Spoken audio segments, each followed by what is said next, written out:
परीक्षा। जब रियासत देवगढ़ के दीवान सरदार सुजान सिंह बूढ़े हुए तो परमात्मा की याद आई। जाकर महाराज से विनती की, दीन बंधु, दास ने श्रीमान की सेवा 40 साल तक की है। अब मेरी अवस्था भी ढल गई है। राजकाज संभालने की शक्ति नहीं रही। कहीं भूल चूक हो जाए तो बुढ़ापे में दाग लगे, सारी जिंदगी की नेकनामी मिट्टी में मिल जाए। राजा साहब अपने अनुभवशील नीति कुशल दीवान का बड़ा आदर करते थे। बहुत समझाया, लेकिन जब दीवान साहब ना माने तो हार कर उनकी प्रार्थना स्वीकार कर ली। शर्त यह रख दी कि रियासत के लिए नया दीवान आपको ही खोजना पड़ेगा। दूसरे ही दिन देश के प्रसिद्ध पत्रों में यह विज्ञापन निकला कि देवगढ़ के लिए एक सुयोग्य दीवान की जरूरत है। जो सज्जन अपने को इस पद के योग्य समझें, वे वर्तमान दीवान सरदार सुजान सिंह की सेवा में उपस्थित हों।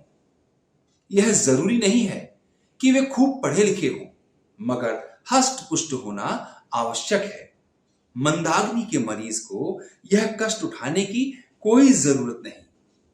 1 महीने तक उम्मीदवारों के रहन सहन, आचार विचार की देखभाल की जाएगी। विद्या का कम परंतु कर्तव्य का अधिक विचार किया जाएगा। जो महाशय इस परीक्षा में पूरे उतरेंगे, वे इस उच्च पद पर सुशोभित होंगे। इस विज्ञापन ने सारे मुल्क में हलचल मचा दी। ऐसा ऊंचा पद और किसी प्रकार की शर्त नहीं, केवल नसीब का खेल है। सैकड़ों आदमी अपना अपना भाग्य परखने के लिए चल पड़े। देवगढ़ में नए नए और रंग बिरंगे मनुष्य दिखाई देने लगे। प्रत्येक रेलगाड़ी से उम्मीदवारों का एक मेला सा उतरता। कोई पंजाब से चला आता था, कोई मद्रास से, कोई नए फैशन का प्रेमी, कोई पुरानी सादगी पर मिटा हुआ। पंडितों और मौलवियों को भी अपने अपने भाग्य की परीक्षा करने का अवसर मिला। रंगीन चोगे और नाना प्रकार के अंगरखे देवगढ़ में अपनी सज-धज दिखाने लगे, लेकिन सबसे विशेष संख्या ग्रेजुएटों की थी, क्योंकि सनद की शर्त ना होने पर भी सनद से पर्दा तो ढका रहता है। सरदार सुजान सिंह ने इन महानुभावों के आदर सत्कार का बड़ा अच्छा प्रबंध कर दिया था। लोग अपने अपने कमरों में बैठे हुए महीने के दिन गिना करते थे।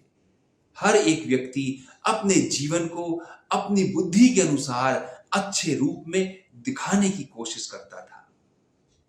लोग समझते थे कि 1 महीने का झंझट है, किसी तरह काट लें। कहीं कार्य सिद्ध हो गया तो बाद में कौन पूछता है। लेकिन मनुष्यों का वह बूढ़ा जौहरी आड़ में बैठा हुआ देख रहा था कि इन बगुलों में हंस कहां छिपा हुआ है।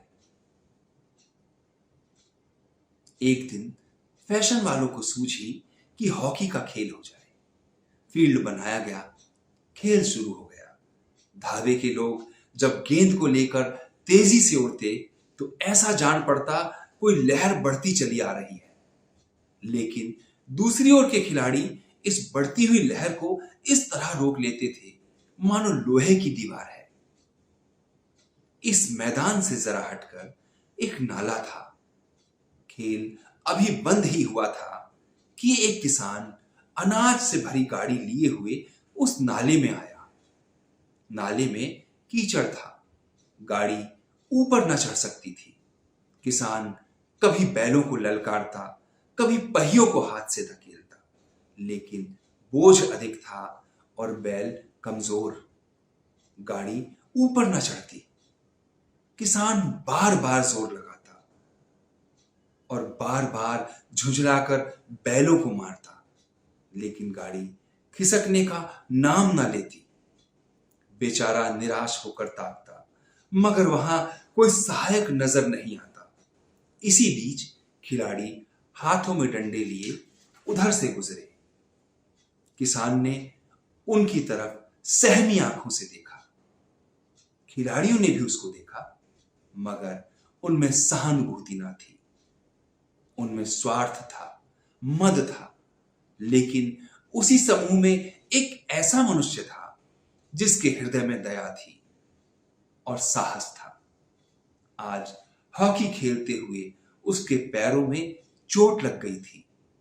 अकस्मात उसकी निगाह गाड़ी पर पड़ी। वह ठिठक गया। उसे किसान की सूरत देखते ही सब बातें ज्ञात हो गई। डंडा एक किनारे रख दिया, कोट उतार डाला और किसान के पास जाकर बोला, तुम गाड़ी पर जाकर बैलों को साधो, मैं पहियों को धकेलता हूं। युवक ने पहियों को जोर लगाया। उधर किसान ने बैलों को ललकारा तो गाड़ी नाले के ऊपर थी। किसान युवक के सामने हाथ जोड़कर खड़ा हो गया। बोला, महाराज, आज आपने मुझे उबार लिया। युवक ने हंसकर कहा, अब मुझे कुछ इनाम देते हो? किसान ने गंभीर भाव से कहा, नारायण चाहेंगे तो दीवानी आपको ही मिलेगी।